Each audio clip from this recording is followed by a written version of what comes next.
smajt biha d-deżerta? Jekk għandek inqas minn 20 sena, forsi le.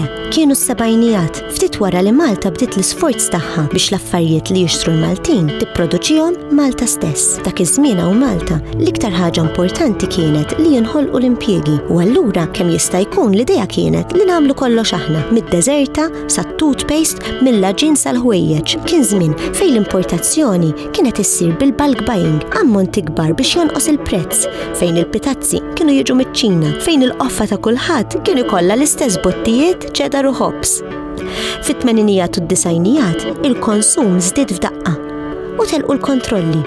Naturalment, kien hemm min kellu jagħlaq, imma kien hemm ukoll min kampa u kien hemm min fetaħ negozju ġdid, ibbażat iktar fuq l-importazzjoni milli fuq il-produzzjoni. Li żguru li llum il-konsumatur Malti għandu l-għażla kollha, jew almenu kważi.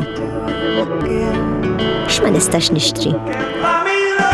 Skont il-Beatles, l-imħabba, imma parti, l-oġġetti projbiti hawn Malta jinkludu il-pornografija, ċertu drogi u l-armi. F'xi setturi, il-gvern għadu jellimita l-att operaturi għan-negozju, bħal pereżempju l-ispiżjara u fuħut oħra anke l-prezzijiet. ċerti affarijiet ma tistax tixtrihom jekk tkun għadek żgħir u ċerti affarijiet ma ssibx tixtrihom f'ċertu ħinijiet.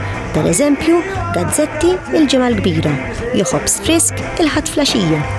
Però mill-bqija, illum jekk int adult Malti, tista' tixtri li trid, anke affarijiet li jagħmlulek il-ħsara, bħas-sigaretti, jew li m'għandekx bżonn, jew li jagħmlu ħsara lill-ambjent, jew li jkunu għamlu ħsara lil min ikun ipproduċihom. Sitwazzjoni li f'ħafna pajjiżi, inkluż Malta, waslet għal movimenti sħaħ li jippruvaw iwissu l-gvern biex jikkontrolla s-suq almenu ħalli tonqos il-ħsara. Kif tnaqqas il-ħsara mix-xirja? Hemm min jixtri biss oġġetti li jkollhom it-tikketta li tgħid li ma jagħmlux ħsara lill-ambjent. Hemm min jixtri biss oġġetti ta' kummerċ ġust biex ikunu ċerti li l-ebda tifel jew tifla ma safa skjaf biex għamel l-oġġett. Hemm min jixtri biss dak li vera għandu bżonn biex inaqqas il-ħela. U hemm min jagħmel sforz biex almenu jekk xtara flok ma ramal qadim taħ użah għal skop ieħor jew irreċiklah.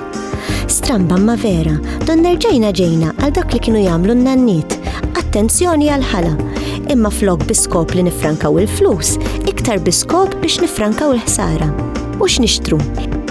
Ikel u xorb, alkohol u sigaretti, ħwejjeġ u żraben, amara, appliances, manutenzjoni tad-dar, tobba u mediċina, karozzi, inħallsu d-dawl, id-dar, l-ilma, il-gas, it-telefon u l-internet, nonfqu fuq ir-rekreazzjoni u fuq il-kultura, fuq l-edukazzjoni, fir-restoranti, fil-hotels u biżibilji u oġġetti oħra. Interessanti li kull sena jinġabru madwar 8700 prezz ta' aktar minn 100 oġġett minn xi 400 ħanut biex jaraw kif sejrin il-prezzijiet. Tgħid għaliex nixtru dawn l-oġġetti kollha? M'hemmx dubju li primarjament nixtru biex inkunu nistgħu nikkonsmawh u nużaw dak li xtrajna ħalli nissodisfaw xi ħtieġa. Imma studju wara l-ieħor juri li nixtru wkoll biex nidhru, biex ma nkunux inqas minn ħaddieħor u li hemm min jixtri għal gost u l-pjaċir tax-xiri nnifsu iktar milli għal prodott li jista' jkun xtara. Xiri kompulsiv li jsir bħad-droga biex itaffi d-dwejjaq. Min jonfoq l-iktar?